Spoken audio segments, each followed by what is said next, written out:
자, 체육 측정 평가예요. 이제 우리가 전공에서 스포츠 전공 교육학하고 입문편, 자연편 나눴을 때 여러분들이 그래도 제일 어렵게 생각하는 그 자연편의 마지막 과목입니다. 우리가 역학도 했고 생리학도 했고요.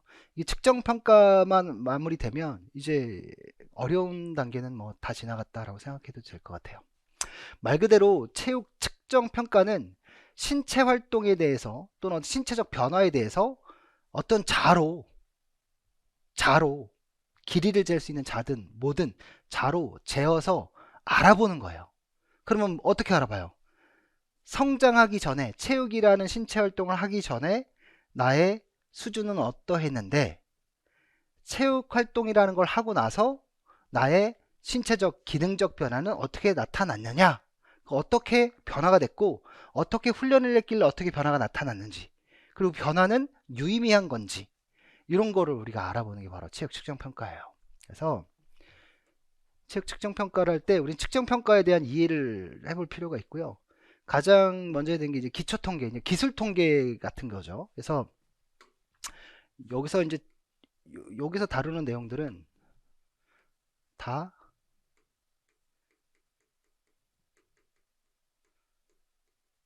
기술 통계예요. 여기서 다루는 건 추리 통계고요. 기술 통계는 뭐냐면 전집의 대상이 되는 집단의 특성을 밝히고자 하는 거예요. 그러니까 집단에 있는 구성, 이 집단이겠죠. 근데 집단도 이제 모집단이겠죠. 그 샘플링을 하지 않고 이 집단에 있는 사람들의 뭐 키나 몸무게나 이런 거 다 재서 이 사람들의 키는 어떻고 몸무게는 어떻고 뭐 키의 평균은 어떻고 키의 어떤 흩어진 정도는 어떻고 이런 것들 뭐 키 큰 애들이 몇 명 있고 뭐 키가 작은 애들이 몇 명 있고 몇 킬로그램에서 몇 킬로그램대 몇 명 있고 이런 것들을 알아보는 게 바로 기술 통계예요. 그래서 그 집단이 가지고 있는 특징을 밝히려고 하는 게 기술 통계라면 추리 통계는 모집단이 있어요. 여기는 이제 모집단인데 모집단에서 뭘 하냐면 표집을 해요. 샘플링을 하는 거죠. 그거를 표본 집단이라 그래요. 그러면 요 모집단, 우리나라에 있는 중학생들 전체를 대상으로 하여 우리나라의 체육 과목을 체육 수업을 했을 때 아이들의 신체적 정신적인 변화, 신체적 정신적인 뭐 웰리스가 어떤가, 뭐 이런 걸 따져봤을 때 뭐 그걸 알고 싶어. 근데 우리나라에 있는 모든 중학생들을 다 일일이 다 설문조사를 해서 하기는 어렵잖아요. 그래서 가장 표본이 되는 몇을 추려내는 거예요. 그럼 얘네들이 뭘 가져야 되냐면 얘네들을 대표할 수 있는 대표성을 가져야 돼요. 얘네들이 가지고 있는 어떠한 집단의 특성을 얘네들도 거의 동일하게 가지고 있어야 돼요. 그렇게 샘플링을 해야 되는 거죠. 그래서 잘 샘플링을 한 후에 얘를 분석해 보는 거예요. 얘를 분석해 보고 나서 이 집단하고 이 집단이 서로 똑같은 집단이다. 비록 이 집단은 대집단이고 이 집단은 소규모의 집단이지만 소규모의 집단의 특성을 밝혀서 대집단이 가지고 있는 특성을 추리하는 거예요. 예측하는 거죠. 이게 추리 통계예요. 그래서 우리가 뭐 연구를 통해서 가설을 세우고 뭔가 밝혀내고자 할 때 대부분 다 이런 추리 통계를 이용하게 되죠. 그래서 우리 G검증, T검증, F검증, 뭐 카이자슨 검증 다 이런 것들이 다 추리 통계에 해당하는 것들에 해당돼요. 그래서 일단은 여기서 우리는 이제 기술 통계 부분을 먼저 다룰 거고요. 그 중에서 이제 기술 통계를 할 때 가장 기초적인 통계를 하려면 자가 필요해요. 자. 요 자를 이제 알아보는 방법. 어떤 자로 대상이 가지고 있는 속성이 무엇인지 밝혀내는 과정들. 그 다음에 대상의 속성이 밝혀졌으면 대상이 어떠한 분포를 이루고 있는지 이런 것들 좀 알아봐야 되잖아요. 그런 것도 알아보고 또 어떤 변인들 간의 어떤 관계 정도, 상관의 정도 뭐 이런 것들도 좀 알아볼 필요가 있고 또 검사를 하려면 대상이 어떤 속성을 밝혀야 될 때도 있잖아요. 근데 그 검사 도구가 사람들이 믿을 만한 것이어야 된단 말이에요. 그래서 검사는 타당하고 신뢰로워야 되는데 그 검사들 중에 이제 규준지향 검사라는 게 있고 준거지향 검사라는 게 있죠. 그래서 규준지향 검사는 말 그대로 상대평가인 거예요. 그 집단에서 나는 상대적으로 어디에 위치해 있느냐 이런 걸 따져보는 거고 준거지향 검사는 절대평가 같은 거야. 딱 기준을 세워놓고 기준 넘었냐 못 넘었냐 요걸 가지고 얘기하는 거예요. 그래서 규진지향 검사는 우리 정상분포를 가정한다면, 준거지향 검사는 부적 편포 이런 거 가정하거든요. 이런 건 얘기는 아직 좀 어려우니까 나중에 하고. 그다음에 학교에서 측정평가인데, 학교에서 뭘 측정평가하겠어요? 체육 수업에서 측정평가 하겠죠. 근데 예전에는 측정평가할 때 축구하면 리프팅 평가하고 이랬단 말이에요. 개수 평가하고. 근데 리프팅 잘하면, 축구 수업에서 리프팅 평가하는 건 축구 잘하냐 못하냐를 가지고 평가하는 걸 텐데, 맨날 리프팅 갖고 평가하면 리프팅 많이 하면 축구 잘하는 거잖아요. 저희 땐 그렇게 했거든요. 그래서 저는 맨날 A 받았어요. 축구 리프팅 A. 근데 전 축구를 잘 못해요. 이상하죠? 그럼 뭐예요? 리프팅 검사는 축구의 기능을 재는 검사일 수는 있으나, 축구의 경기력을 재는 검사로서는 타당하지 않은 검사예요. 그래서 객관도는 높고 신뢰도 높은 검사일 수는 있지만 타당도가 떨어지는 검사였던 거죠. 그러면 얘가 진짜 축구를 잘하는 애인지 알려면 어떻게 검사를 해야 될까요? 실제 경기 장면과 같은 상황을 만들어 놓고 그것을 수행할 수 있는 능력을 재보는 거죠. 그게 이제 실제성 검사고, 그게 타당한 검사인 거예요. 그래서 수행평가는 이런 실제성 검사 이런 거 하죠. 그리고 이제 대부분 다 결과의 마지막에 이제 수업이 다 끝나고 단원의 막바지에 이제 평가를 한단 말이에요.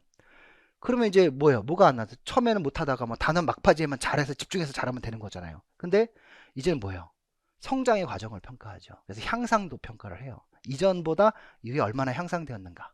그럼 이게 뭘 반영할 수 있을까요? 향상이라는 건 어떨 때 향상되겠어요? 어떻게 하면 체력이 향상되고, 어떻게 하면 태권도 기능이 향상되겠어요? 연습을 많이 해야 되겠죠. 연습 많이 하려면 어떻게 해야 되겠어요? 열심히 해야 되겠죠. 그러니까 우리는 항상 이렇게 표현이 나와요. 열심히. 예, 열심히. 근데 이제 여기 시험에서 원하는 건 그게 어떤 거냐면, 열심히 지속적으로 참여하고, 그 다음에 뭘 해라? 노력해라. 끊임없는 노력과 지속적인 노력과 끊임없는 참여와 노력, 뭐 이런 것들이 중요하다라는 거죠. 그래야 그 참여와 노력의 결과가 성장이라는 결과가 나타난다는 거죠. 그러니까 그런 걸 알아보려면 이게 필요하다는 거예요. 그래서 규진지향 검사와 준거지향 검사의 타당도와 신뢰도, 그다음에 학교에서의 측정평가, 수행평가 이런 걸 알아보는 거고요. 검사를 할 때 검사는 무엇으로 어떻게 구성할 것이냐, 뭐 이런 내용들이에요. 그래서 어렵게 생각할 거 없고요. 그 다음에 자, 체육 측정평가 처음에 보면 우리 제일 많이 보는 게 이거 히스토그램이에요. 그러니까 제일 많이 이제 그릴 거죠. 그러니까 어떤 집단, 대집단을 가지고 어떤 특성을 딱 재보면 그냥 이론적으로 이런 분포가 나오더라는 거예요. 그러니까 제일 잘하는 애, 뭐 우리가 뭐 체육 성적이라고 얘기하면 체육 성적 뭐 50점, 60점, 70점, 80점, 90점 이렇게 얘기해 봅시다. 40점, 30점, 20점, 10점 이렇게 얘기할게요. 90점 넘는 애는 전체 인원 중에 한 0.03%밖에 안 된다는 거예요. 그러니까 이 얘기는 뭐예요? 1000명 중에 3명 정도? 네. 그러니까 우리는 어떤 사람이에요? 1000명 중에 3명에 해당하는 사람들이죠. 아닌가요? 그 정도 되지 않아요? 그 다음에 80점에서 90보 보면 여기는 한 0.127%, 1000명 중에 한 127명 정도. 그 다음에 여기는 1000명 중에 127명, 1000명 중에 127명. 네. 맞아요? 1000명 중에 아닌데 100%가 1000이면 10%는 100이고 1%는 10이고 0.1%면 1인데 한 명이네. 한 명이네. 그 다음에 2.14%니까 한 200명 정도가 한 70점 이상인가 봐요. 그 다음에 13.59%니까 한 130명 정도가 20명 정도, 130명 정도가 여기고 한 340명 정도가 요 선에 있는 거예요. 그쵸? 그래서 이론적인 분포에 해당하는 겁니다. 그래서 이거는 항상 많이 나오는 거라서 그냥 외워둬도 돼요. 그래서 이론적인 확률 분포이기 때문에 0에서 1 사이에는 대략 한 34.13% 있다. 전체 100명 중에 한 34명 있다. 그 다음에 60에서 70 사이에는 13.59%, 한 13명 정도 있다. 여기 70에서 80점 사이에는 2.14%, 한 2.14명 정도 있다. 그 위에 얘기는 거의 안 하거든요. 근데 이 정상분포는 좌우 대칭이기 때문에 양쪽의 비율이 똑같아요. 그러니까 점수에 따른 사례수거든요. 사례수, 사람들, 빈도, 사례수의 이 면적에 해당하는 비율이에요. 이 전체 면적을 100으로 봤을 때 여기는 34% 정도 된다, 이 뜻이죠. 이걸 가지고 이제 우리는 상대적 위치, 백분이라든가 또는 표준 점수라든가 이런 걸 가지고 서로 비교하게 될 거예요. 측정한다는 건 우리가 측정할 때 여러분 측정 뭐 해보신 적 있어요? 많죠. 뭐 어렸을 때부터 키도 쟀고 몸무게도 쟀고 요즘엔 탁 이제 사면 찡 칙칙 하고 올라가면 이제 키 자동으로 재지고 몸무게 자동으로 재지잖아요. 이런 자 가지고 이제 쟀단 말이에요. 허리둘레도 재고, 그렇죠? 이런 걸 가지고 측정을 하는 겁니다. 그럼 측정을 할 중요한 건 뭐겠어요? 대상을 정확하고 신뢰롭게 측정을 해야 되겠죠. 그래서 측정평가를 이해할 때 측정평가의 기본 개념과 검사를 왜 하는지, 검사는 어떤 종류가 있는지, 최근에 측정평가에서 강조하는 것들이 무엇이 있는지 이런 것들을 좀 볼 필요가 있어요. 자, 측정이란 뭐냐? 측정은 뭐예요? 측정하는 거죠. 뭐 대보는 거예요. 대보는 거예요. 근데 뭐에 대해서 대보겠어요? 가장 믿을 만한 거에다 대보겠죠. 그렇죠? 믿을 만한 기준이 되는 거. 그래서 어떠한 대상의 속성을 파악하려면 대상의 속성을 가장 잘 파악할 수 있는 자를 가지고 재는 거예요. 키를 재고 싶은데 몸무게 저울을 갖다 댔어요. 괜찮아요? 자, 저울에 몸통이 많이 올라가면 키가 큰 겁니다. 어때요? 괜찮아요? 아니죠. 왜? 측정하는 대상은 의 키를 재고 싶은데 나는 도구 자를 뭘로 갖고 있어요? 저울이라는 자를 갖고 있어요. 그러니까 대상이 가지고 있는 속성을 제대로 못 재는 거예요. 그래서 측정은 대상이 가지고 있는 능력, 속성 요거를 파악하기 위해서 재보는 거예요. 그죠? 그래서 키면 센티미터로 잴 거고 몸무게는 킬로그램으로 잴 거고 이런 것들이 되겠죠. 그래서 보통 측정의 대상이 되는 건 우리 인간이 가지고 있는 개인차, 뭐 성격 측정, 키 측정, 몸무게 측정, 뭐 이런 것들이 다 측정이겠죠. 시력 측정, 그렇죠? 또는 변산, 개인차 변산인데 변산이라는 거 흩어진 정도죠. 그러니까 얼마나 개인차가 많이 벌어지느냐. 그러니까 지금 뭐 우리나라의 체육 선생님들 중 키 차이가 평균은 멋으로부터 얼마만큼 이제 흩어져 있느냐, 뭐 이런 것들도 알 수 있을 거고요. 체육 영역에서의 측정 대상은 우리 신동적 영역, 인지적 영역, 정의적 영역들을 측정하죠. 그래서 이런 것들이 우리는 항상 뭘 얘기해요? 균형과 조화를 얘기할 거란 말이에요. 그렇죠? 측정의 절차, 즉 측정하고자 하는 대상을 선정하고 대상의 속성을 어떤 정확한 단위로 측정을 해야 될 거예요. 그렇죠? 예, 그래서 어떤 자로 재거나 뭐로 재거나 하겠죠. 그럼 측정을 하려면 단지 이제 재는 거니까 어떻게 잴 거냐, 어떠한 방법으로 잴 거냐, 그게 바로 도구예요. 그러니까 검사 도구를 이용해서 대상의 어떤 능력을, 속성을 재는 과정들을 우리는 검사 도구, 즉 검사라고 얘기합니다. 여기 보면 개인이나 집단에 대한 정보를 수집하기 위해 사용되는 도구다. 우리 성격을 측정하고 싶어요. 성격을 알아보고 싶어요. 그럼 뭘 가지고 돼요? 성격, 질문지, 설문지 가지고 할 거 아니겠습니까? 그런 게 다 검사 도구죠. 여러분들 MBTI 뭐 유명하니까 MBTI 많이 하시죠. 그러니까 MBTI도 사람들의 성격을 알아보기 위한 검사 도구란 말이에요. 그죠? 그래서 이런 검사 도구는 지필 검사도 있을 거고 면접을 통해서도 알아보기도 하고 뭐 수행력 검사라 체크리스트, 뭐 악력계, 트레드밀 뭐 이런 것들이 다 검사 도구가 되겠죠. 그 다음에 검사의 종류를 보면 이제 여러 가지 종류가 있겠지만 양적 검사, 그러니까 숫자로 아는 검사들이 있을 거예요. 키를 재거나 몸무게를 재는 건 다 숫자로 나타나죠. 그죠? 근데 뭐 이런 검사들도 있겠죠. 자꾸 내려가지. 우수함과 같이 우리 이제 요즘에 아이들 성적표 보면 저희 때는 수미양가로 이렇게 했었는데 지금은 그냥 잘함, 뭐 우수함 뭐 이렇게 표현하거든요. 그래서 뭐 거기에 대부분 다 옆에서 다 봐도 다 잘함 잘함 우수함 우수함 이렇게 돼 있기 때문에 아이들이 뭐 도토리 키재기 같아서 서로 상대적인 어떤 서열 이런 건 안 느껴져서 기분이 좋긴 하지만 얘가 얼마나 잘하는지 명확하게 이제 딱 구분은 안 되는 것도 있죠. 어쨌든 지금 우리가 수행평가할 때 아이들에게 기록을 할 때 점수로 부여하기보다는 질적인 내용을 통해서 이 아이는 어떠한 능력을 가지고 있습니다. 뭐 이렇게 표현한단 말이에요. 검사 도구의 양호도입니다.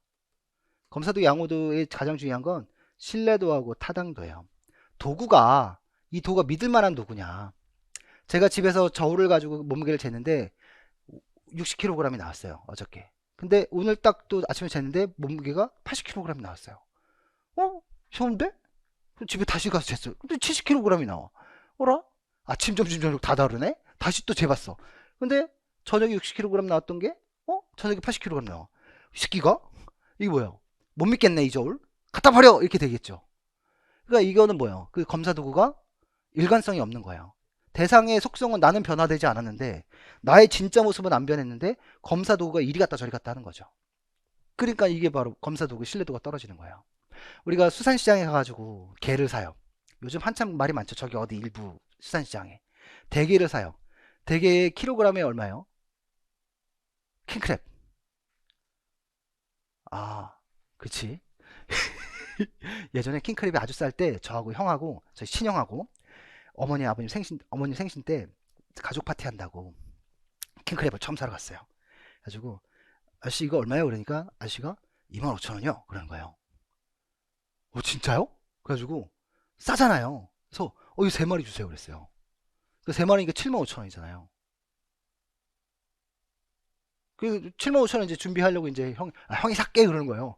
그래? 별로 안 형 사. 그런데 3마리 딱 하면서 계산한 아저씨가 10단위 몇 단위가 올라가는 거죠. 그러니까 왜 25,000원이라면서요? 그랬더니 키로당 25,000원이요. 그러는 거예요. 근데 그게 3kg가 넘어가는 거니까 한 마리당 거의 7, 8만 원 정도 되는 거예요. 그때 당시에 옛날에. 지금은 키로당 7만 원, 8만 원 해요. 그럼 3kg면 7, 3, 22, 20만 원 넘어가요. 이거 한 마리 먹으려면. 하여튼 킹크를 한 번도 안 드셔본 것처럼. 근데 거기에다가 키로에 7, 8만 원인데 물을 이렇게 같이 넣어서 재면 100g만 올라가도 얼마예요? 7,000원이야.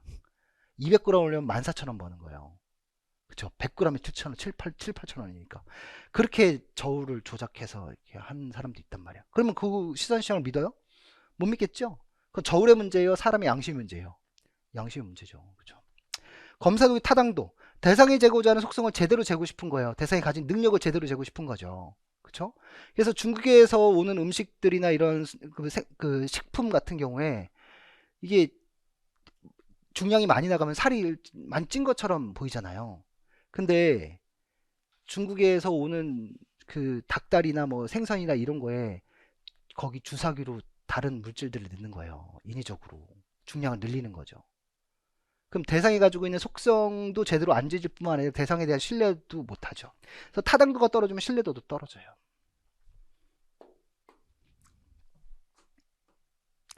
평가. 그럼 검사 도구로 쟀어요. 측정치가 나왔어요. 그럼 측정치를 있는 그대로 쓸 거냐? 아니다. 이거를 가지고 가공을 해서 이게 어떤 것인지를 우리가 파악을 해볼 필요가 있죠. 그래서 측정된 검사 점수에 의미를 부여하는 과정을 우린 평가라고 해요. 가치 판단을 내리는 거죠. 그래서 수집된 자료를 있는 그대로 보는 게 아니라 어떠한 해석을 해야 되는데 해석을 하려면 어때야 돼요? 해석을 하려면 이게 좋아, 이게 안 좋아, 이게 멋있어, 안 멋있어, 좋아졌어, 안 좋아졌어 이렇게 하려면 뭐가 있어야 돼요? 그죠? 기준이 있어야 돼요. 가치 판단하려면 기준이 있어야 돼요. 우리가 어떤 가치관이 세워졌다라는 건 삶의 기준이 있다라는 거잖아요. 그렇죠? 그것처럼 평가를 한다는 건 내가 어떤 기준을 통해서 바라보겠다라는 거예요. 측정을 통해 수집된 양적 자료를 질적으로 판단하는 과정을 말한다. 그러니까 숫자로 나온 걸 어떤 기준에 맞춰서 질적으로 판단해 볼 건데 우리가 대표적인 기준이 규준이라는 게 있고 준거라는 게 있는 거예요. 그러면 규준은 뭐냐? 규준은 전체의 대단위 집단의 특성들을 싹 밝혀놓은 거예요. 싹 밝혀놓은 거예요. 그래서 대단위의 표본을 통해 얻어진 검사 점수의 백분위 수 이거예요. 그러면 아까 히스토그램이 이렇게 만들어졌잖아요. 이렇게 이론적 분포가 만들어졌단 말이에요. 그래서 1,100명의 사람을 가지고 이렇게 딱 어떤 능력을 딱 측정을 했어요. 검사를 두고 가지고 했더니 이렇게 분류가 되는 거죠. 이렇게 크게 여기 34.13%, 13.59%, 2.14% 이렇게 딱 나오는 거예요. 그래서 여기 또 34.13%, 13.59%, 2.14% 이렇게 나오는 거죠. 그럼 여기가 전체 50%고 여기가 한 84% 정도고, 여기 97% 정도고, 뭐 이렇게 나오는 거죠. 여기서 여기로 쭉 누적해서 가는 거니까. 그럼 만약에 내가 어떠한 검사를 해서 키가 뭐 한 170이 나왔는데 170이 평균에 해당하는 거다. 뭐 180은 한 84%에 해당하는 거다. 190은 97%에 해당하는 거다. 근데 내가 몸무게를 재서 키가 170이 나왔다. 그럼 나는 어디에 있는 거예요? 전체 집단 구성원의 정중앙인 가운데 있는 거죠. 난 평균이야. 우리 반의 중간 정도 돼. 이렇게 위치하는 거예요. 저희 막내 아들이 학교에 갔는데 키가 6번째로 크다는 거예요. 우와, 너 크다 했더니 남학생이 몇 명이야? 그랬더니 14명이래요. 14명 중에 6번째로 큰 거니까 평균보다 좀 큰 거잖아요. 그러니까 처음에 초등학교 입학했을 때는 평균보다 조금 작았거든요. 근데 평균보다 조금 커졌어요, 아이가. 그래서 이걸 보고, 아, 너네 반에서 상대적으로 좀 큰 편에 속하는구나 라고 하는 건 그 반에서 상대적 위치를 얘기하는 거죠. 이게 바로 기준이에요. 그럼 이제 재호가 전체 그 초등학교 학생들, 3학년 학생들 중에 어느 정도 위치에 있는지 알아보려면 뭘 해야 돼요? 전체 3학년 아이들 다 재봐야 되는 거죠.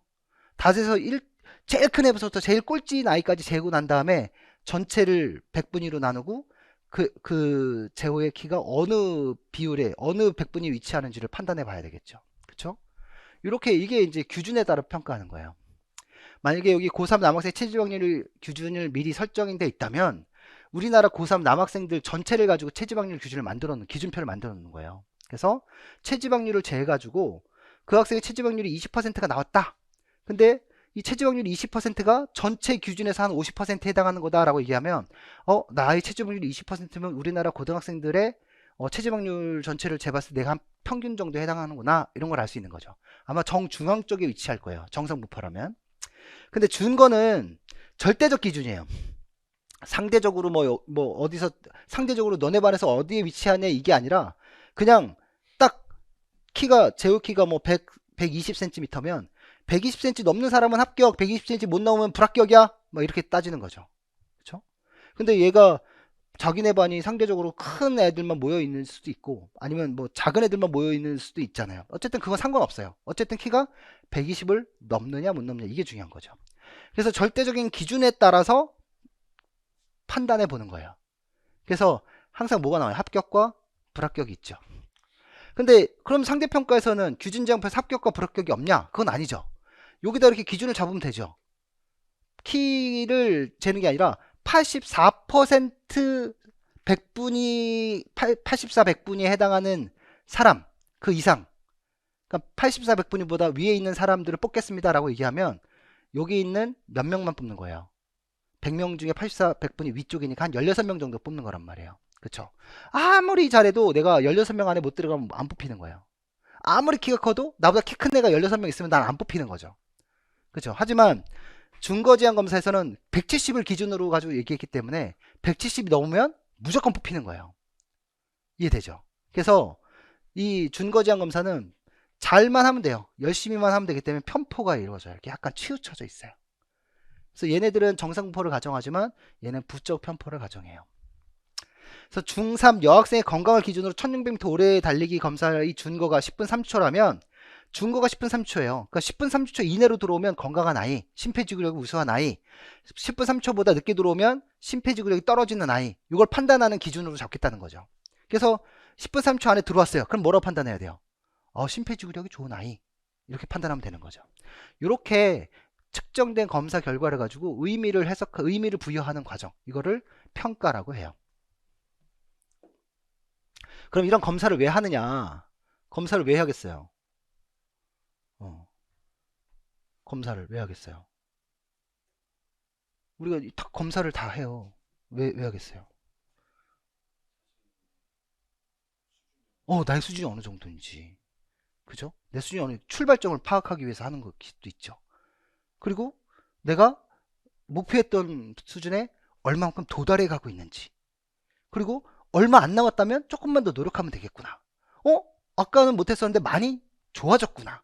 뭐 이런 걸 얻을 수 있단 말이에요. 그래서 내가 어떤 수행력이 향상이나 이런 것들에 대한 동기부여, 모티베이션이 생길 수 있게 만들어주는 것 있죠. 왜냐면 측정해서 검사를 하면 내가 지금 딱 위치가 드러나기 때문에. 그쵸? 성취 수준을 평가하기도 좋아요. 보통 이제 절대 평가를 가지고 얘기할 텐데 내가 수행 능력이 향상되면 되게 좋은 거잖아요. 근데 내가 수행 능력이 향상됐다라는 건 다른 표현으로 얘기한다면 교사가 잘 가르치는 걸 수도 있어요. 그러니까 교수법이 아주 좋았기 때문에 내 수준이 향상된 걸 수도 있죠. 그러니까 내가 열심히 노력했기 때문에 향상된 겁니다라고 할 수도 있고, 교수법이 좋았기 때문에 향상된 걸 수도 있죠. 그렇죠? 그러니까 이런 것들을 알아볼 때도 좋고.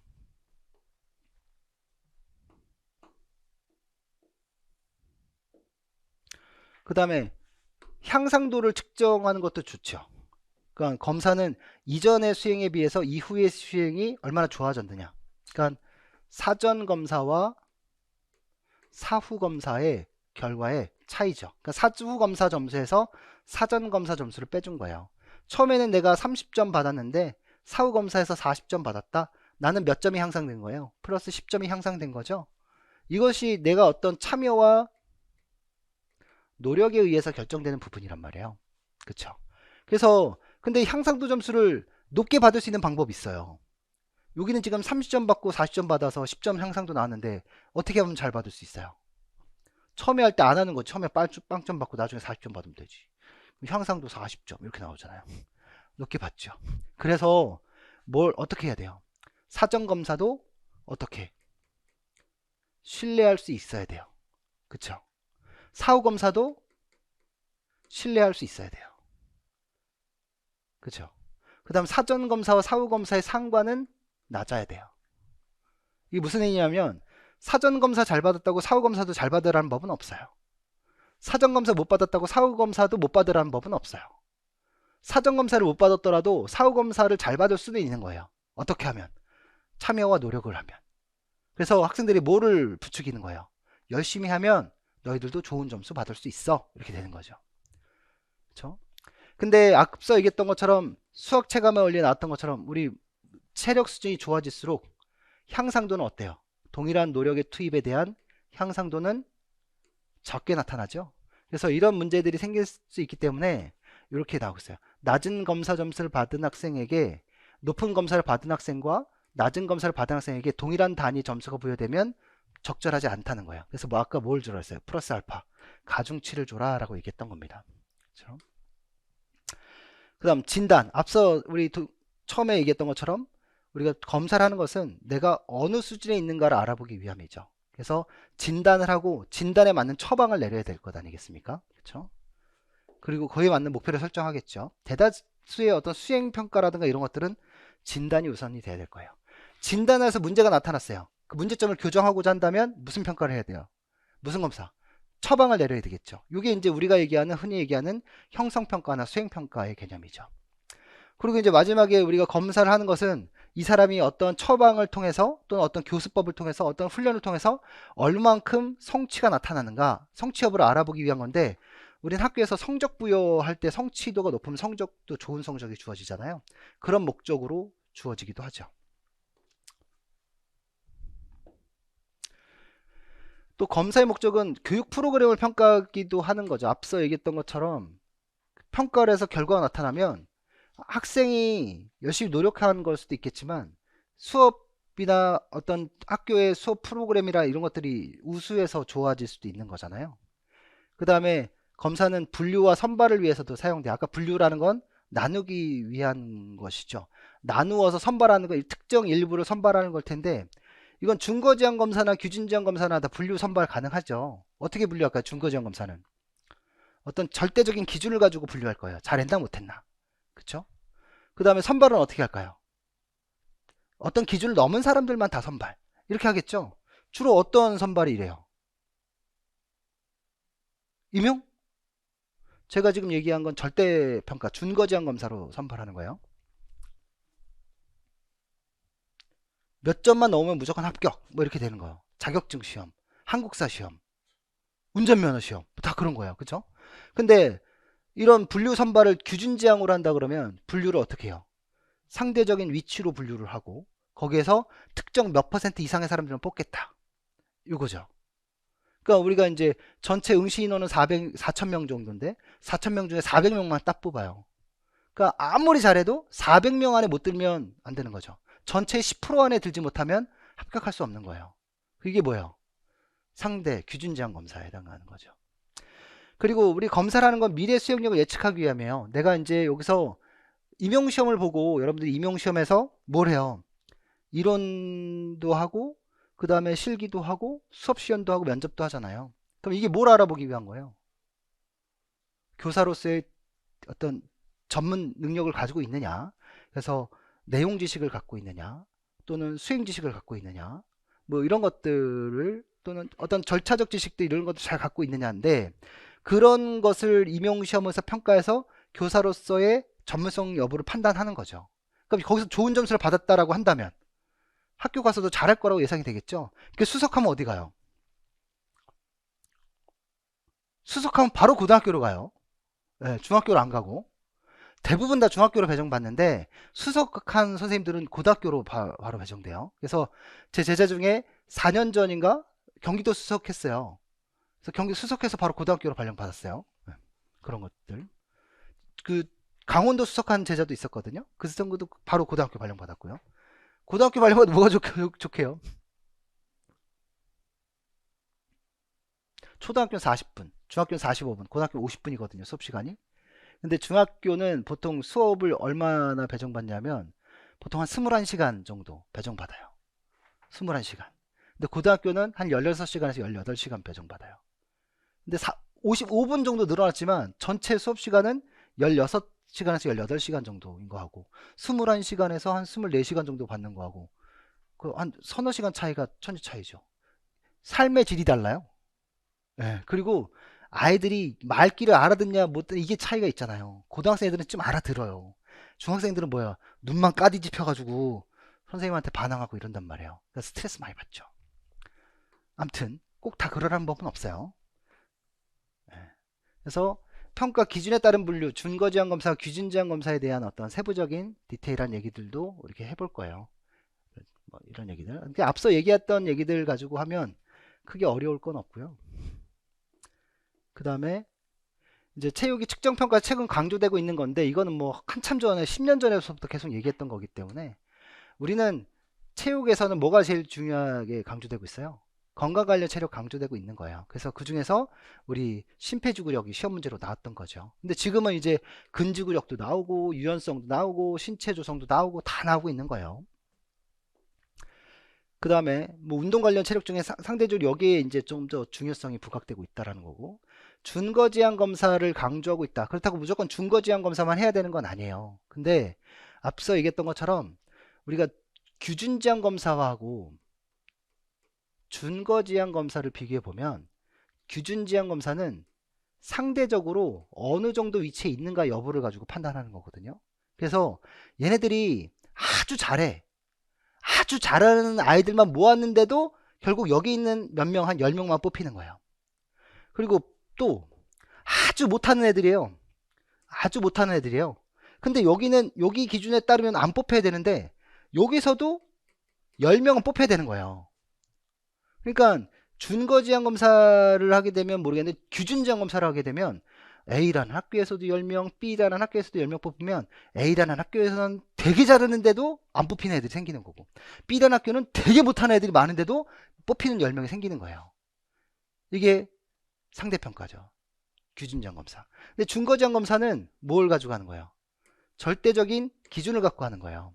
그러면 여기가 뭐 지금 딱 점수가 정해졌으면 요 어떤 학교는 이런 분포가 나타났는데 어떤 학교는 이런 분포가 나타났고 어떤 학교는 이런 분포가 나타났어요. 그럼 어때요? 딱 절대적인 기준을 가지고 하니까 얘네는 뭐 거의 다 뽑히고 얘는 한 일부 10%만 뽑히고 여기는 한 90% 뽑히고 얘는 어때요? 얘는 빵 퍼센트 뽑히는 거죠. 뭘 가지고 하니까? 절대적인 기준을 가지고 하니까. 그쵸? 네. 이렇게 된단 말이에요. 그럼 우리는 임용시험은 어때요? 지역별로. 지역별로 다르죠? 왜요? 그 지역의 인원수만 뽑으니까. 예. 그래서 예전에 1차 시험 때 아주 이상한 일이 한번 벌어진 적 있어요. 저기 특정 어떤 지역에 1차 점수가 다른 타 지역보다 10점 이상 점수 차이가 난 적이 한번 있었어요. 컷이. 낮게요. 낮게. 근데 거기 그렇다고 이제 사람들이 그거 되게 낮다 막 이렇게 했을 거 아니에요. 근데 2차 때 점수도 되게 높았어요. 그러니까 컷이 좀 낮았을 뿐인 거지. 그럴 수도 있는 거죠. 그리고 지금 현재 평가는 예전에 전통적인 어떤 체육 평가는 뭐 위주로 평가됐냐면 객관도가 높은 거 위주로 평가됐어요. 그러니까 신뢰도와 객관도죠. 그러니까 어떤 양쪽 자료 위주로 평가가 이루어졌기 때문에 믿을만하고, 그 다음에 누가 평가해도 비슷한 점수가 부여되는 그런 평가가 이루어졌다면, 지금은 실제성 평가가 중요해요. 그 다음에 어떤 향상도 고려하는 게, 이런 게 되게 중요하죠. 그래서 이런 것들이 모두 고려될 수 있는 게, 평가는 수행이 있을 때마다 계속해라. 그래서 수행평가, 형성되어져 가는 평가를 해라. 형성평가, 이런 평가를 지향하고 있는 거죠.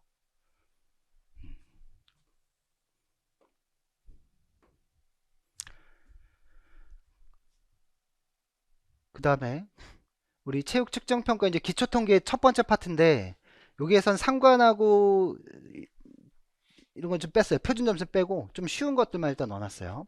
그래서 우리가 이제 자에 대한 얘기도 했잖아요. 측정과 검사와 평가에 대한 얘기 했잖아요. 그래서 여기서는 이제 그럼 측정할 때 우리가 변인 대상은 어떤 속성을 잴 것이냐, 그리고 그 속성들이 어디를 중심으로 몰려 있냐, 그리고 그들은 얼마나 이질적이냐. 그러니까 이거는 중심경합값은 어디로 몰려 있냐, 여기는 어디로 흩어져 있냐, 이걸 얘기하고 있는 거예요. 그러니까 뭐 중앙값 어디에 사람들이 많이 몰려 있다, 그럼 그런 몰리려는 경향성이 있다 라고 얘기할 것이고, 분산도라고 얘기하면 얼마나 흩어져 있냐, 그러니까 많이 흩어져 있으면 이 사람들의 특징들이 굉장히 개인차가 클 것이다 이렇게 얘기할 거고, 막 몰려 있으면 되게 비슷한 특징들을 많이 갖고 있네 라고 얘기할 거란 말이에요. 그런 것들을, 이런 점수 분포의 모양을 가지고 우리는 판단할 수 있어요. 그렇죠? 그래서 측정 변인을 보면 변인이 어떤 개념인지, 변인을 어떻게 분류할 건지, 분류하기 위한 척도는 뭔지, 분포는 어떻게 되는지, 백분위는 어떻게 알아보는지에 대해서 우리가 알아볼 거예요. 그래서 측정 변인의 개념 먼저 보면, 여기 측정 변인 보면 여기 뭐라고 써있어요? 측정하고자 하는 대상의 속성이나 능력을 말한다 라고 얘기했어요. 그럼 내가 키를 재고 싶다, 몸무게를 재고 싶다 라고 얘기하면 측정 변인이 뭐인 거예요? 키하고 몸무게인 거예요. 센티미터하고 킬로그램인 거죠. 이걸 재고 싶은 거예요. 그 변인. 그래서 변인을 가지고 우리가 대상이 가지고 있는 속성을 알아볼 건데, 보통 대상자들마다 자신만이 가지고 있는 속성이 있는 거죠. 자, A라는 사람이 있고 B라는 사람이 있고 C라는 사람이 있어요. 그러면 아니 이 신기하게 자꾸 이렇게 내려가네. 네. A라는 사람이 뭐 키하고 몸무게다라고 얘기하면, A라는 사람은 키가 170cm에 몸무게는 60kg, B라는 사람은 키가 150cm에 몸무게는 70kg, C라는 사람은 180cm에 몸무게는 40kg, 뭐 이렇게 나올 수 있겠죠. 그러면 이게 지금 뭘 얘기하는 거예요? A라는 사람과 B라는 사람과 C라는 사람이 키와 몸무게라는 측정 변인을 가지고 바라봤더니 서로 다 다르더라는 거예요. 그러니까 A라는 사람과 B라는 사람, C라는 사람이 다 구분되는 거죠. 그러니까 A라는 사람은 중배합형 같고, B라는 사람은 내배합형 같고, C라는 사람은 외배합형 같단 말이에요. 그렇죠? 이렇게 구분되어지는 거죠. 그래서 만약에 이렇지 않을 수 있어요. A, B, C 모두 키도 똑같고 몸무게도 똑같을 수 있겠죠. 그런 걸 우리가 알아보기 위해서 측정을 하는 겁니다. 그래서 직접 측정 가능한 변이다. 직접 재보는 거죠. 자로 이렇게 쫙 재보는 거예요. 그래서 키나 몸무게나 50m 달리기 이런 것들은 자로, 저울로, 시계로 재보는 걸 거예요. 근데 직접 측정이 어렵다라고 하면 이런 것들은 뭘로 재요? 질문지, 설문지 이런 것들에서 재죠. 그래서 우리가 심리학 검사를 하거나 MBTI를 하거나 할 때 다 질문지 가지고 재본단 말이에요. 그러니까 질문지 가지고 비슷한 질문들을 계속 여러 개를 해가지고 거기에서 계속 일관성 있는 답변을 하게 되면 이런 특성을 갖고 있는 사람이구나. 또 다른 질문이 또 비슷한 질문들 막 한 장 넘기면 아까 했던 질문하고 좀 비슷한데, 아까는 되게 좋음 했었는데 지금은 아주 안 좋음, 이런 답변이 안 나온단 말이에요. 아까는 되게 좋음인데 지금은 무지 좋음 뭐 이렇게 하던가.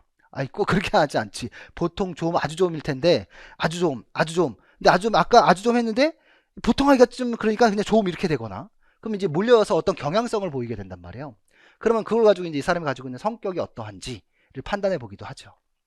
그래서 만약 교사가 연구자가 측정하는 변이 추상적일 때는 그 의미를 구체적으로 정의한다. 만약 추상적이에요. 추상적인 거예요. 우리 변인을 알고 싶어. 성격을 알고 싶어. 현주 선생님 혈액형 뭐예요? B형이에요. 저도 B형이에요. 예. B형 여자들은 어떤가요? 예. 괜찮아요. 제 아내도 B형이고요. 저도 B형이고요. 예. B형 여자들끼리는 서로에게 피해를 안 입히고 되게 조심하는 성격인 것 같아요. 남자 B형은 약간 좀 바람기가 있고 약간 좀 똘끼가 있기도 하고 좀 그런 것 같은데 해바라기 같은 사람이에요. 예, 그래서 저는 굉장히 해바라기 같이 한 여자만 바라보죠. 아무튼 우리 재성이도 B형인데 우리 재호는 O형이에요. 이 얘기는 이제 제가 BO형이고 와이프도 BO형이라는 거죠. 그래서 재성이는 Bb 아니면 BO인데 재호는 O형인 거 보니까 이게 참 성격이 재호는 굉장히 긍정의 에너지를 갖고 있어요. 그래서 혼나도 아빠한테 막 혼나서 울잖아요. 그럼 좀 있으면 하 하면서 또 재성이는 혼나잖아요. 이러고 있어요. 얘는 약간 어두운 그림자 같은 존재고 재호는 밝은 태양과 같은 존재예요. 그래서 완전히 달라요. 아마 삐삐형 같아요. 얘는 O형이고. 아무튼 이런 걸 가지고 얘기하는데 지금 다 믿을 법해요? 잘 못 믿겠죠? 왜요? 추상적인 건데. 그러니까 그걸 구체적으로 정의해야 되는데 제가 얘기하는 것들이 일반화 시킬 수 있는 얘기일 수도 있지만 그렇지 않을 수도 있는 거죠. 그렇죠? 그러니까 이거를 정확하게 이런 것들을 조사하려면 수많은 데이터들을 조사해야 될 거예요. 전 세계에 있는 B형들 다 모여. 그 중에 BB형만 모여. BO형만 모여. O형만 모여. A형만 모여. AB형 모여. 다 모여놓고서 B형만 가지고 있는 공통적인 특성을 딱 밝혀낸 다음에 구체적으로 B형은 이래! 딱 얘기하면 어때요?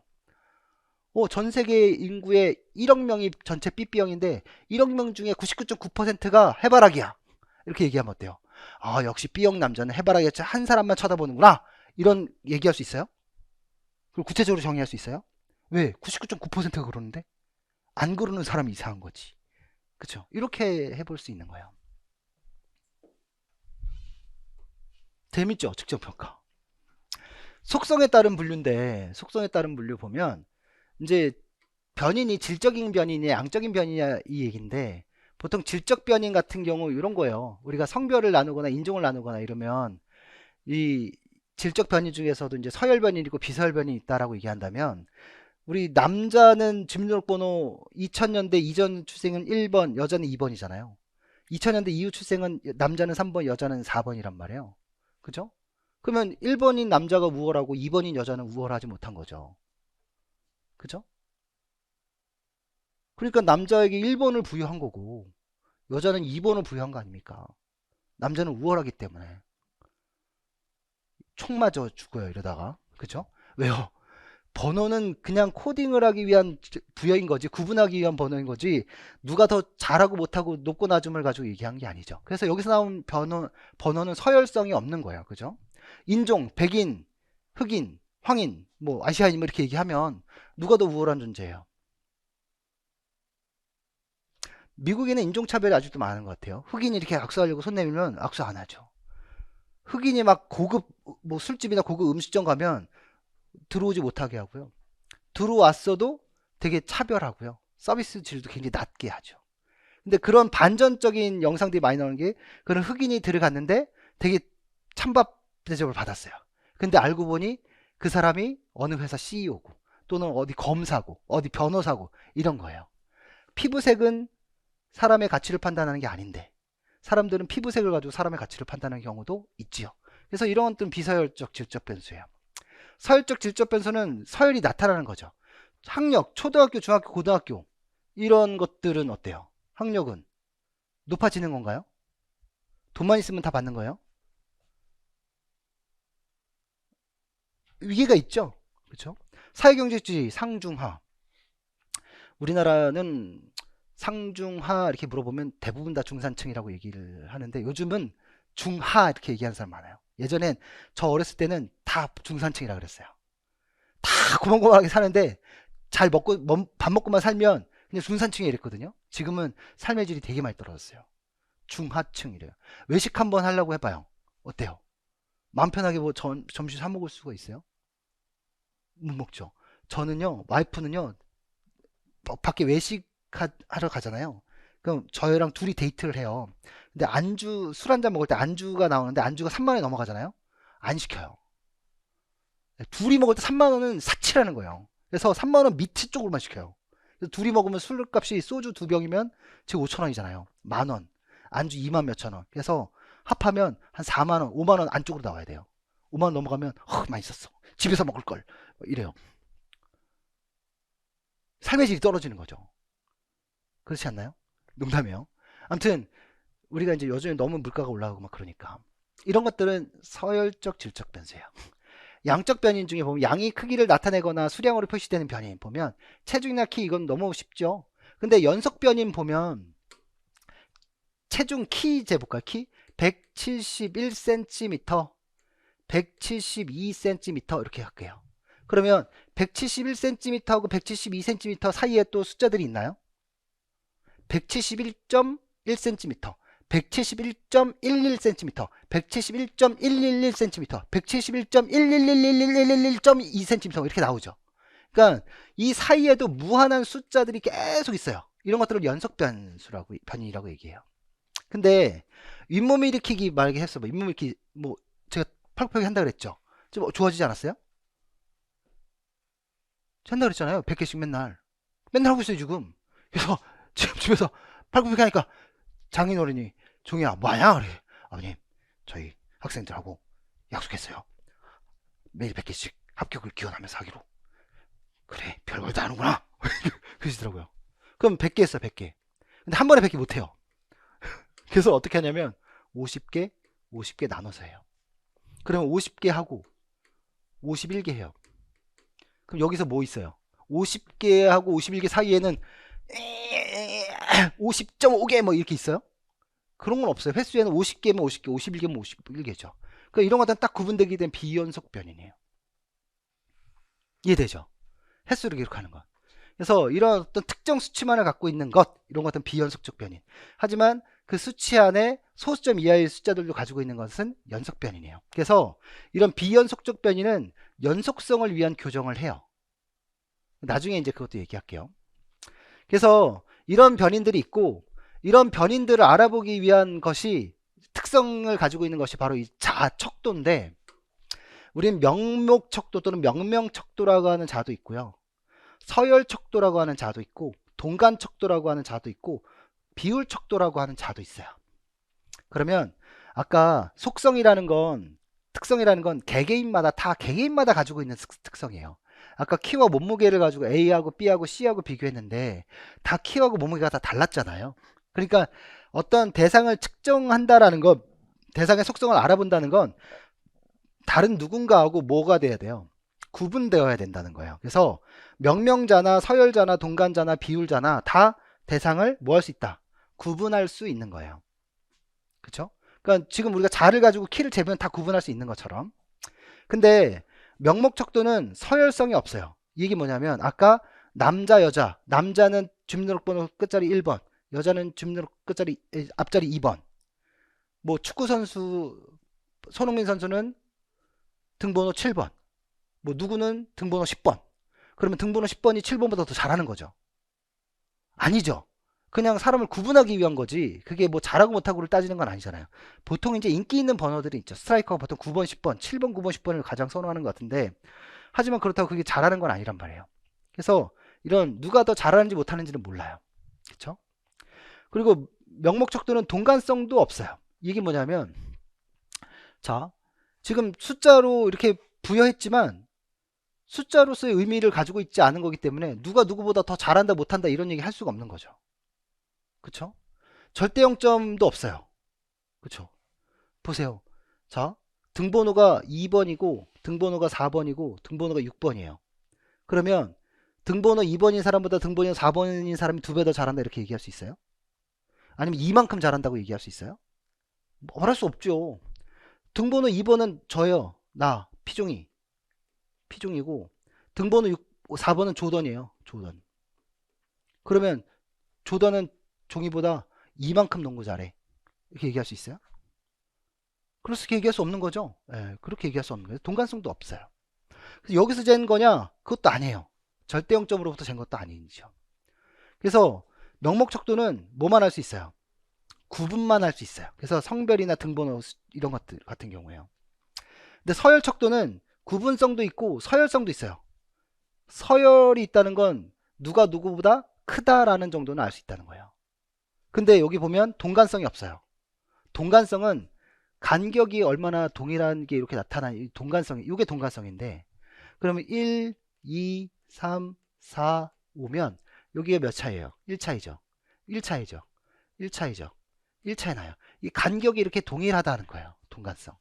근데 서열 척도는 순위 같은 경우거든요. 만약에 여기 1위, 2위, 3위, 4위, 5위 했어요. 농구, 자유투 능력 이렇게 했어요. 그럼 1위하고 2위하고 3위하고 4위하고 5위는 등수 차이는 다 한 등수 차이죠. 하지만 등수를 막 가지고 얘기했을 땐 그렇지만 내가 알고자 했던 건 뭐예요? 자유투 능력을 알고 싶었던 거거든요. 그래서 1위 안에 보니까 10개를 넣었어요. 10개 중에. 2위 안에 들은 9개 넣었어요. 3위 안에 보니까 6개 넣었어요. 4위 안에 보니까 4개 넣었어요. 5위 안에 보니까 빵개 넣었어요. 자, 이러면 자유투의 순위를 봤을 땐 1위, 2위, 3위, 4위, 5위가 딱 구분되어졌지만 실제로 능력은 얘는 몇 차예요? 1차이죠. 얘는 몇 차예요? 3차이고 얘는 몇 차예요? 2차이고 얘는 4차예요. 뭐가 간격이 동일하지 않아요. 그러니까 누가 누구보다 10개라는 사람이 9개라는 사람보다 잘한다라고 얘기할 수 있고 1위라는 사람이 2위라는 사람보다 잘한다라고 얘기할 수 있지만 한 등수 차이지만 얘는 하나만 더 넣었을 수도 있고 얘는 3개를 더 넣었을 수도 있다라는 거죠. 이게 동간성이 없다라는 거예요. 그렇죠? 절대영점도 없어요. 그렇죠? 이게 절대영점을 가지고 능력을 가지고 얘기한 게 아니니까. 그 다음에 동간 척도는 구분도 되고 서열성도 돼요. 누가 얼마나 잘한다도 알 수 있는데 얼마만큼 잘하는지도 알 수 있어요. 그러니까 동간성을 갖고 있는. 만약에 온도다라고 얘기한다면, 자, 온도잖아요. 0도 C, 10도 C, 20도 C, 30도 C 얘기하면, 자, 0도하고 10도, 20도, 30도인데 여기 몇 도 차이 나요? 10도씩 차이 나죠? 여기는 또 10도씩 차이 나죠? 여기도 10도씩 차이 나요. 그러니까 간격이 몇 도씩 차이 나는 거예요? 10도씩 차이 나니까 간격이 지금 다 동일해요. 동간성을 가지고 있죠. 그러면 10도는 0도보다 10도 더 높은 거고 20도는 10도보다 10도 높은 거고 그럼 0도보다 20도는 20도 더 높은 거고 그쵸? 만약에 40도는 20도보다 20도 더 높은 거고 이렇게 얘기할 수 있죠. 간격이 동일하기 때문에 서로 간에 어떤 차이를 얘기할 수 있어요. 근데 문제는 얘는 0도씨가 절대 0점이 아니라는 거죠. 0도는 온도가 존재하지 않음을 얘기하는 것이 아니라 어떤 0도는 물이 어는 점을 기준으로 해서 0도라는 기준을 잡은 거예요. 그러면 0에서 시작하면 10도지만 여기 마이너스 10도, 마이너스 10도씨 여기를 기준으로 잡는다면 얘는 몇 도예요? 여기 이렇게는 얘는 10도가 되죠. 10도씩 올라간 게 되죠. 그죠? 근데 0도임에도 기준을 여기서 시작하면 10도씨고 기준을 여기서 시작하면 여기는 0도씨고 이렇게 되는 거예요. 그러니까 이거는 뭐가 되냐면 내가 키를 여기서부터 잴 거냐 발끝에서부터 잴 거냐 요게 따라 다르다는 거죠. 그러니까 여기서 재면 내 키가 한 1m 정도 나올 건데 밑에서부터 재면 키가 한 1.77m 정도 나온단 말이에요. 그러니까 어디서 재느냐에 따라 다른 거죠. 그죠? 그래서 여기서부터 재가지고 내가 키가 1m입니다 라고 얘기하면 사람들이 어떻게 없어요? 선생님 키가 왜 1m예요? 허리부터 쟀는데요? 우리나라에선 그렇게 재요 키를. 그래요? 우리나라에선 발밑에부터 재는데요? 좀 다르군요. 이렇게 얘기할 거란 말이에요. 근데 비율 척도는 뭐냐면요. 비율은 구분도 되고 서열성도 있고 동간성도 있고 절대 0점도 있어요. 이건 뭐냐면 존재하지 않음으로부터 측정하는 거예요. 그러니까 만약 키가 0cm다. 그럼 키가 있어요 없어요? 없는 거죠. 몸무게가 0kg이다. 몸무게가 0kg이면 몸무게가 없는 거예요. 잇몸 밀키가 빵개다. 복부 근지력을 재는 건데 그럼 복부 근지력이 없다 이렇게 재야 되나요? 해석을 잘해야 돼요. 잇몸 일으키가 0개예요. 복부 근지력이 없다. 복부 근지력을 재기 위한 검사 도구가 잇몸 일으키기인데 잇몸 일으키가 빵개 나왔어요. 복부 근지력이 없다. 맞아요?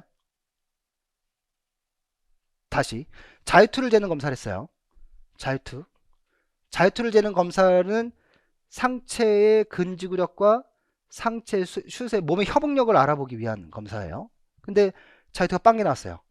이 사람은 협응력이 빵이다. 신체적 조화 능력이 빵이다. 이렇게 얘기할 수 있어요?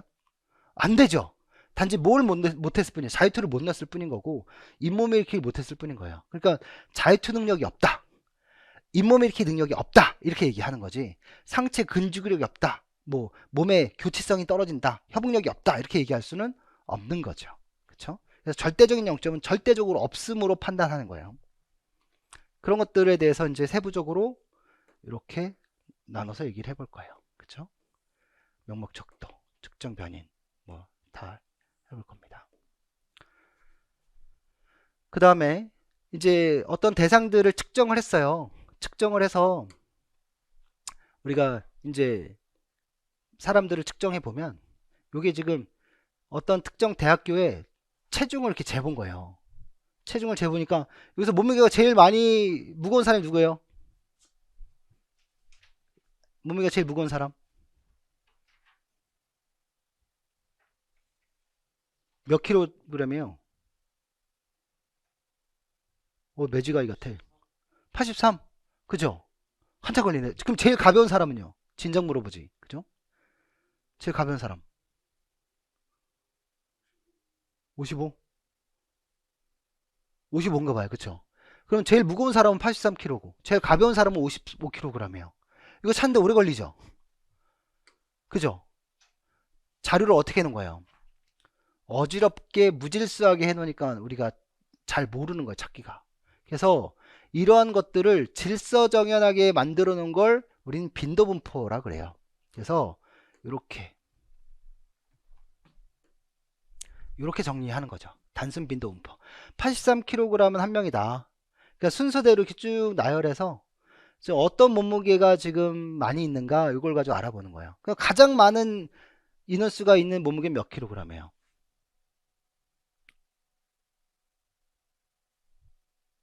67kg?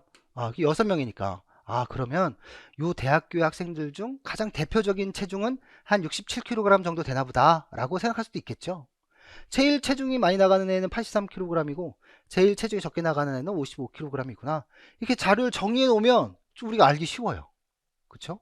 그럼 이제 정리가 되겠죠. 뭐 여기 몇 킬로는 55kg부터 83kg까지 55kg 한 명, 뭐 56kg 한 명, 57kg 두 명, 58kg 한 명, 59kg 한 명, 60kg 세 명, 뭐 두 명, 빵명, 뭐 이렇게 하다 보면 67kg 여섯 명, 뭐 68kg 세 명, 69kg 두 명, 70kg 네 명, 뭐 이렇게 만들어진단 말이에요. 그럼 이렇게 만들어지다 보면 대략적으로 이런 분포가 만들어지는구나 라는 걸 우리가 알 수 있는 거죠. 그쵸? 이렇게 빈도분포구나.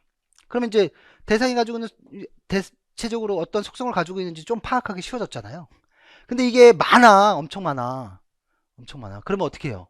이걸 또 자료를 좀 정리해 볼 필요가 있어요. 그래서 너무 막 체중이 55kg에서 83kg까지 쫙 했는데 막 너무 자료가 광범위하게 벌어지면 이게 대략적으로 어떤 특성을 밝히기가 좀 힘들 때가 있단 말이야. 그래서 그럴 때는 뭘 하느냐, 묶는 거예요. 급간을 만드는 거죠. 그래서 아까 55kg부터 시작했잖아요. 그래서 54에서 56 급간이 몇 킬로그램이에요? 2kg의 급간을 두고서 묶어본 거예요. 그러니까 2kg 사이에 2명 있었고 57에서 59 4명, 60에서 62 6명, 63에서 65 8명, 66에서 68 13명, 69에서 71 8명 이렇게 나오니까 아까 67kg이 6명이었었나요? 그쵸? 이거 67kg이 6명이었단 말이에요. 그쵸? 근데 여기서도 보니까 묶음 빈도를 해보니까 67kg 있는 쪽이 또 가장 많네요. 13명으로. 그러니까 아마 66에서 68kg 사이의 아이들이 전체 학생 중에 13명 정도가 여기 있다라고 얘기하실 거예요. 그럼 지금 전체 인원수 몇 명이에요? 또 이것도 좀 알아보기 또 힘들잖아요. 그러면 묶음 빈도라면 여기다 지금 같이 좀 해놓지. 이러면 좀 쉽잖아요. 근데 묶었어도 이렇게 묶으니까 이렇게 되지만 좀 더 이 급간의 크기가 커지게 되거나 이러면 또 문제가 생길 수 있어요. 이렇게 되면 보면 묶음 빈도 장단점에 보면 자료를 요약해서 딱 속성이 다 딱 뚜렷하게 나타났죠. 아까는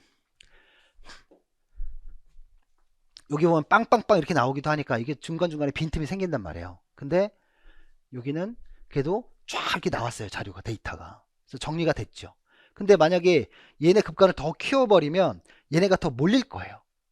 그러면 이게 뭐 여기서부터 60에서부터 70kg 사이 이렇게 60에서부터 70kg 이렇게 묶어버리면 여기 있는 전체 인원수가 뭐 거의 16명, 29명, 한 35명이 다 몰려버리게 되니까 그 중에서도 몇 킬로그램대가 가장 많은지 이것도 밝히기가 힘들어지죠. 그러니까 자료가 섞이는 거예요. 이런 건 너무 급간을 크게 하면 요약하면 할수록 급간이 크게 하면 크게 할수록 자료가 가진 특성이 희미해지게 되는 거죠. 그래서 어쨌든 이런 것들을 알고 또 우리가 누가 빈도 이것도 알고 싶은데 누가 빈도를 알려면 뭐 해야 돼요? 여기 누적된 자료들을 만들어 줘야 돼요. 그쵸? 이게 상대 백분율인데? 여기, 예, 이걸 만들어 줘야죠. 누가 빈도. 그러면 이제 전체 여기 54에서 56kg 2명이고 57kg에서 59kg의 전체 인원이 4명인데 둘에서 4명 됐더니 6명 됐죠.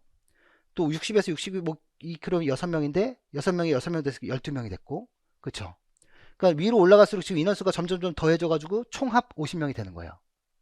이게 누가 빈도죠.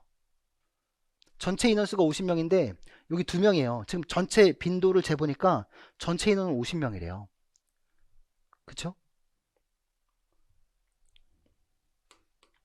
이해됐죠? 그래서 이 됐고요. 이걸 더해서 하니까 6명 됐고, 더해서 하니까 12명 됐고, 더해서 20명 됐고, 더해서 33, 41, 44, 48, 49, 50 이렇게 됐단 얘기예요.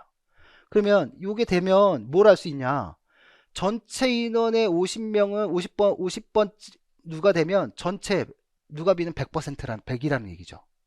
그러니까 만약에 내가 100분위에 100% 위치했다라는 건 뭐예요? 나보다 못하는 사람이 밑으로 다 있다 이 얘기예요. 만약에 여기 96%다 라고 얘기하면 나는 지금 96 100분위에 위치해 있다라고 얘기하는 건 나보다 못하는 애들이 전체 인원 중에 96%다. 그럼 50명을 기준으로 하면 지금 숫자가 하기 헷갈리니까 90%라고 합시다. 90% 내가 100분이 90%다 90이다 라고 얘기하면 나보다 못하는 애들이 몇 명 있는 거예요?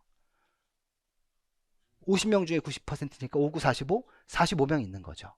그러니까 누가 100분위를 가지고 우리는 상대적인 위치를 알 수 있는 거예요. 그렇죠?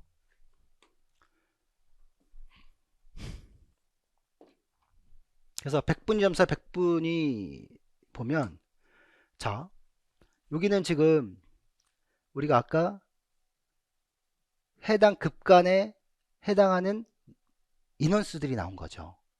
이거 어떤 학생들의 이제 뭐 키나 몸무게나 뭐 이거 뭐 어떤 점수라고 한다면 여기는 지금 전체 인원 80명이니까 누가 빈도예요. 그쵸? 그러니까 2, 5, 8 이렇게 올라갔죠. 그 다음에 이거는 100분이에요. 누가 된 100분이죠. 그래서 여기에 해당하는 요 점수들이 다 뭐가 되겠어요? 100분위 점수예요. 원점수. 여기가 뭐예요? 100분위예요. 그러니까 자 무슨 말이냐면 내가 지금 키라고 할게요. 키가 154cm예요. 154cm인데 154cm는 다 한 명밖에 없어요. 그죠? 그 전체 누가 빈도를 했더니 80이에요. 그게 100이에요. 그럼 나의 키 154는 100분위 점수 154점은 또는 센티미터는 100분위 몇 퍼센트다? 100%다 이 얘기예요. 그쵸? 그럼 키가 154인 얘는 반에서 1등이고요. 얘보다 반 전체 인원은 얘보다 키가 다 작아요. 이렇게 얘기를 할 수 있죠. 그쵸? 여기 90% 이렇게 나오네요. 키가 131에서 135 사이인데요. 130에서 135 사이 몇 명 있다는 거예요?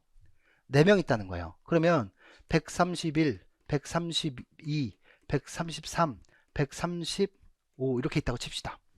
그럼 내가 135예요. 키가. 그럼 어디 있는 거예요?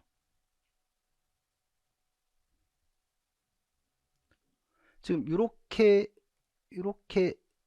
해서 이렇게 되는 거거든요. 그럼 여기 72 거의 이제 90% 135면 90%가 되는 거예요. 135보다 작으면 90에서 85% 사이가 되는 거죠. 왜냐면 여기까지 이 68이란 누가 빈도가 85%고 72라는 누가 빈도가 90%니까. 근데 여기 사례수가 총 4 중에 제일 잘하는 누가 빈도 제일 꼭대기에 있는 애를 가지고 100분의 1을 말하는 거란 말이에요. 무슨 말이냐면 여기 131에서 135 사이니까 여기 아까 4명 있었잖아요. 131, 132, 133, 135 이렇게 4명 있었잖아요. 그러면 이제 요 전체 인원이 4명이란 얘기인 거죠. 그러면 아까 여기까지가 누가 빈도가 68이었는데 4명을 더했더니 72명이 됐다는 거예요. 근데 72명인데 예를 더하면 69명, 70명, 71명, 72명이 되는 거죠. 72명이 해당이 되는 이 72명째가 전체의 90%란 얘기예요. 그쵸? 그럼 내가 키가 135입니다 라고 얘기하면 100분위는 몇이에요? 100분위 점수가 135라면 100분위는 90이란 말이에요. 그쵸? 그러면 나 키가 131입니다 라고 얘기하면 얘는 뭐예요?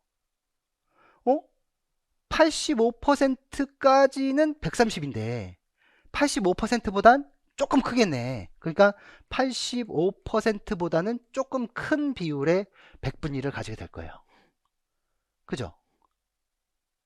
이해돼요? 그러니까 85 초과하여 90 이하로 100분위가 형성이 되는 거죠. 왜냐면 4명이 요 급간 안에 들어가 있으니까. 그 4명의 비율이 전체 55%니까. 왜요? 전체가 인원이 80명이고 80명이 8명은 10%고 80명이 4명은 5%니까. 그 4명이 지금 85에서 90% 사이에 있는 거예요. 이해되죠? 네. 그래서 요거를 가지고 뭐를 알 수 있냐면 우리가 이제 해당 급간의 인원수하고 비율, 누가 빈도, 누가 비율을 우리가 알기 때문에 뭐를 알 수 있냐면 100분위 점수를 가지고 100분위를 알아낼 수 있어요. 반대로 100분위를 가지고 100분 점수를 알아낼 수도 있고요. 그래서 왜냐하면 이 데이터를 가지고 빈도와 누가 100분위가 만들어진 거기 때문에 이 누가 100분위를 가지고 100분위 점수를 찾아낼 수도 있고 100분위 점수를 가지고 누가 빈도를 누가 100분위도 찾아낼 수 있는 거예요. 이런 것들을 이제 우리 퍼센트 RM에서 했던 것처럼 그렇게 이제 보관법으로 계산할 수가 있어요. 뭐 이런 것들도 문제가 나온다면 나올 수가 있는 거죠. 그 다음에 우리 중심 경향값이에요. 중심 경향값 보면 우리가 자료를 이렇게 빈도로 모아놨는데 이렇게 모아놨더니 이게 아주 이렇게 정상적인 분포가 이렇게 나올 수도 있잖아요. 이렇게 아주 이론적인 분포, 좌우가 대칭인 분포 이렇게 나올 수도 있단 말이에요. 근데 이상하게 왼쪽으로 이렇게 치우쳐진 분포가 나올 수도 있어요. 이걸 정적 편포라 그래요. 반대로 오른쪽으로 이렇게 뾰족하게 튀어나온 경우도 있어요. 이런 걸 우리는 부적 편포라고 얘기해요. 그럼 중심 경향값은 여기서 말 그대로 어떠한 특정한 값을 중심으로 몰리려는 경향을 의미한다. 그러니까 여기 지금 어디 몰려 있어요? 이쪽에 몰려 있죠? 얘는 여기에 몰려 있고요. 얘는 여기에 몰려 있어요. 그렇죠? 그러면 여기 x축은 점수라고 한다면 y축은 사례수라고 얘기했거든요. 사례수. 그럼 여기에 사례수가 제일 많은 거죠? 사례수가 되게 좀 낮은 점수 쪽에 위치하겠네요. 여긴 사례수가 중간 정도에 위치하고 있는 거고요. 여긴 사례수가 되게 높은 쪽에 위치하고 있는 거예요. 그래서 사례수가 가장 많은 것을 우린 뭐라고 얘기하냐면 최빈값이라고 얘기해요. 최빈값. 사례수가 많은 거. 그 다음에 평균은 전체의 속성을 가지고 있는 어떤 측정된 자료들을 합하여 사례수로 나눈 값이에요. 그럼 이게 정상분포는 최빈값도 여기고 평균도 여기예요. 근데 정적 편포는 최빈값보다는 오른쪽에 여기 위치해요. 평균이. 평균. 네, 평균은 파란색으로 할게요. 평균. 부적 편포는 평균이 여기 위치해요. 정상편은 평균과 최빈값이 같아요. 근데 중앙값은 제일 높은 100%부터 빵 %까지 순서대로 쫙 나열해서 50% 위치해요. 그게 여기 정적 편포는 평균보다 좀 작아요. 정상편은 또 가운데 위치하고 있고요. 부적 편포는 여기 위치하고 있어요. 그래서 이게 평균에서 중앙값, 평균에서 중앙값을 뺀 값. 그러니까 평균값이 중앙값보다 지금 크잖아요. 그쵸? 그럼 큰 값에서 작은 값을 뺀 게 플러스에 마이너스예요. 플러스가 되죠? 그래서 정적 편포예요. 그럼 여기는 평균이 여기고 여기 중앙값이거든요. 중앙값이 평균보다 커요. 그쵸? 근데 평균에서 중앙값을 뺀다는 건 작은 수에서 큰 값을 뺀다는 거잖아요. 그럼 뭐가 돼요? 음수가 되죠? 그래서 부적 편포예요. 그래서 얘는 부적 편포. 그쵸? 그래서 우리가 가장 많이 쓰는 건 평균이죠. 모든 자료를 다 더해서 사례수로 나눠주면 모든 자료의 값이 다 반영되기 때문에 우리가 사용하기 쉽죠. 그쵸? 나중에 이제 고급 통계를 할 때도 사용되고. 근데 중앙값은 그냥 빨리 알아볼 수 있어요. 1등부터 꼴등까지 세워놓고 가장 중간에 있는 값. 그래서 우리나라의 뭐 평균 재산 뭐 이런 거 얘기하면 중위소득 뭐 이렇게 하면 중위재산 이렇게 따진단 말이에요. 근데 평균 소득, 평균 재산을 왜 안 따지겠어요?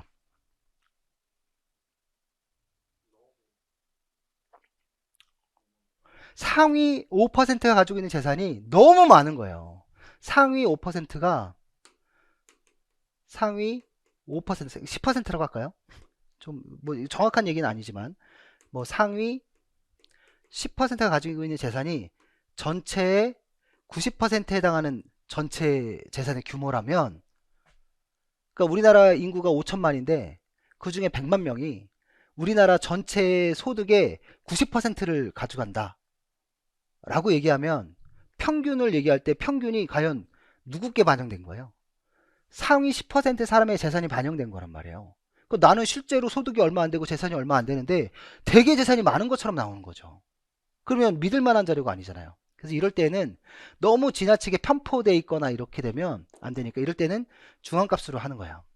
그래서 우리나라 가장 돈이 많은 이건희 뭐 이재용 삼성 회장부터 시작해가지고 제일 돈이 없는 기초 뭐 생활수급자 뭐 해가지고 쭉 나열해서 뭐 이게 5천 1위겠죠. 1위. 그리고 얘가 5천만 등 해가지고 2,500만 번째 해당하는 사람에 해당하는 소득 수준 이렇게 알아보는 거죠.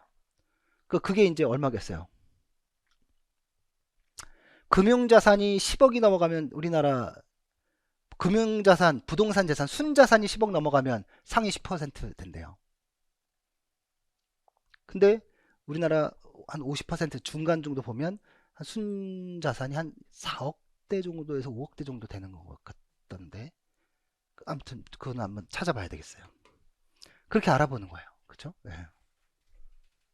그래서 뭐 이런 것들 평균, 그 다음에 중앙값 알아보는 방법, 최빈값 뭐 이런 것들도 우리가 알아보게 될 거고요.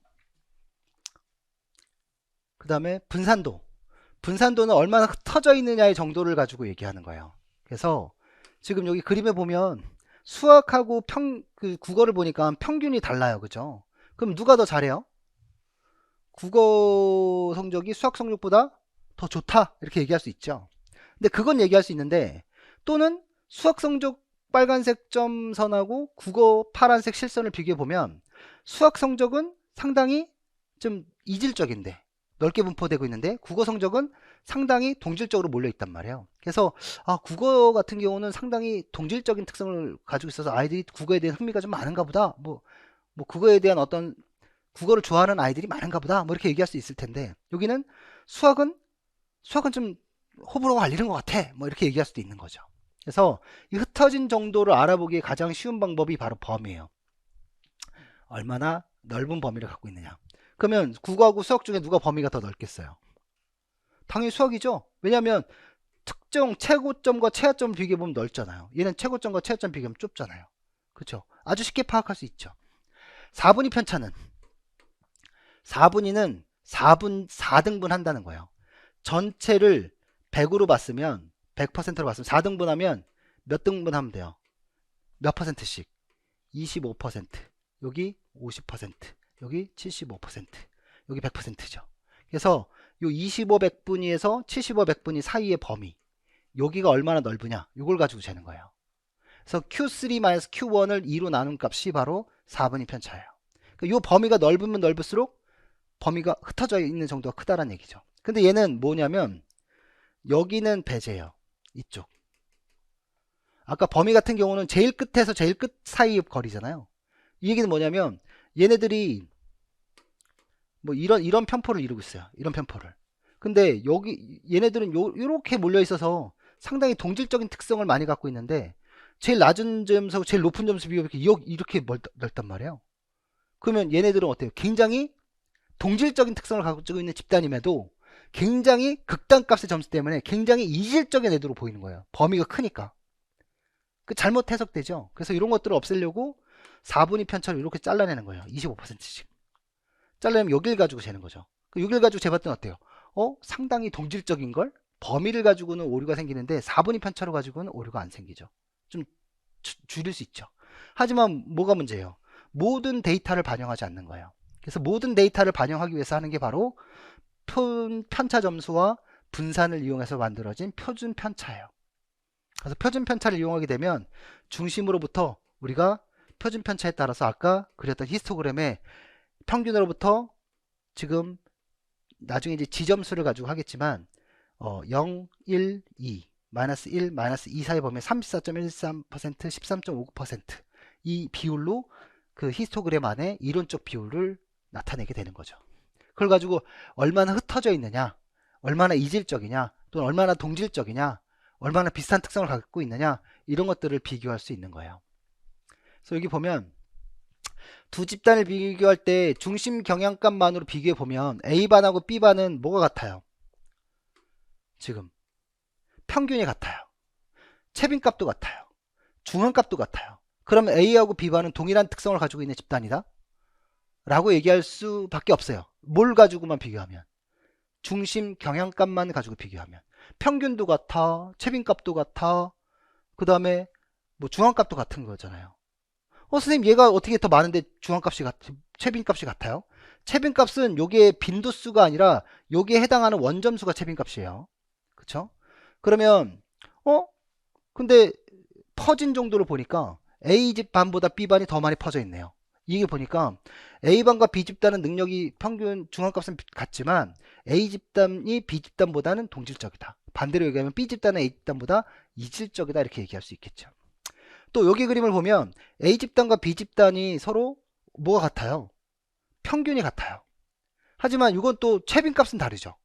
최빈값은 여기 A는 평균 중앙값 최빈값이 여기지만 B집단 같은 경우는 평균은 여기지만 최빈값은 여기란 말이에요. 그 다음 중앙값은 여기에 해당하겠죠. 왜냐면 중앙값은 평균과 최빈값 사이에 있으니까. 근데 이질성을 보이게 보면 A집단이 B집단보다 동질적이고 B집단은 A집단보다 이질적이죠. 또 보면 B집단은 평균 이하의 학생들이 평균 이상의 학생들보다 적어요. 그쵸? 그러니까 평균 점수 밑에 있는 학생들이 많아요. 그러니까 만약에 이게 무슨 말이냐면 5번만 딱 할게요. 난이도하고 학생의 수준을 비교한다면 난이도가 학생의 수준은 낮고 난이도가 높으면 어때요? 애들이 못하는 애들이 많아지겠죠. 반대로 난이도가 낮고 학생의 수준이 높다라고 얘기한다면 분포가 이런 분포가 그려질 거예요. 이쪽으로. 그러면 지금 난이도가 높고 수준이 낮아서 학생들이 평균 이하의 학생들이 많아요. 그럼 어때? 주어진 과제에 실패하는 아이들이 많다는 거죠. 주어진 과제에 실패하는 아이들이 뭘 느끼겠어요? 수업 중에. 좌절감을 느낄 거 아닙니까? 재미가 없다 느낄 거 아닙니까? 이럴 때 무슨 수업이 필요한 거예요? 이럴 때. 이런 분포가 나올 때. 그렇죠. 이럴 때 수준별 수업이 필요한 거예요. 그래서 이런 것들이 기출문제로 출제가 됐던 거죠. 그렇죠? 그래서 이런 분포를 가지고 우리는 범위에 대한 얘기도 할 거고 연속성을 위한 교정에 대한 얘기도 할 거고요. 그 다음에 4분위 편차에 대한 얘기도 할 거고 그 다음에 분산에 대한 얘기를 하기 위해서 편차 점수와 분산 그 다음에 표준 편차를 알아보는 것도 해볼 거예요. 그다음에 점수 분포 모양에 따라서도 우리가 이제 아까 정적 편포, 부적 편포 얘기했잖아요. 그래서 우리 분포의 모양이 이렇게 아주 예쁘게 만들어지면 우린 정상 분포라고 얘기하죠. 좌우가 대칭인 거예요. 그렇죠? 그래서 이 비율은 이론적으로 정해진 값이고요.